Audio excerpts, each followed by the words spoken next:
দেন এখান থেকে এই ওয়ালেট আইকনে প্রেস করে দিব। তারপর এখান থেকে অ্যাড মানি এই আইকনে প্রেস করব।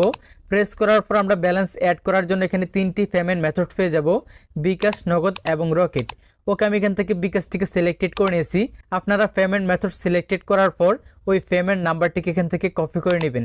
দেন এখান থেকে ব্যাকে চলে আসবেন। ব্যাকে আসার পরে যে দেখতেই পাচ্ছেন আমি আমার বিকাশ অ্যাপ্লিকেশনটিকে ওপেন করে তাদের নাম্বারটিতে 550 টাকা সেন্ড মানি করে দিয়েছি।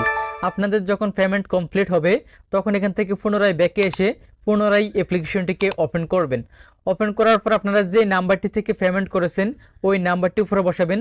দেন কত টাকা পেমেন্ট করেছেন ওই অ্যামাউন্টটা নিচে বসিয়ে নেবেন। ওকে, আমি বসিয়ে নিয়েছি। বসানোর পর নিচ থেকে আমরা ভেরিফাই এই আইকনে প্রেস করে দিব। প্রেস করার সাথে সাথেই কিন্তু আমাদের পেমেন্টটি পেন্ডিংয়ে চলে যাবে। তারপর সাথে সাথেই কিন্তু অ্যাডমিন আমাদের অ্যাকাউন্টে পেমেন্টটি অ্যাড করে দেবে। এই যে দেখতে পাচ্ছেন আমি ব্যাকে আসার সাথে সাথেই কিন্তু দেখতে পাচ্ছেন বর্তমানে আমার অ্যাকাউন্ট ব্যালেন্সে 550 টাকা শো করতেছে।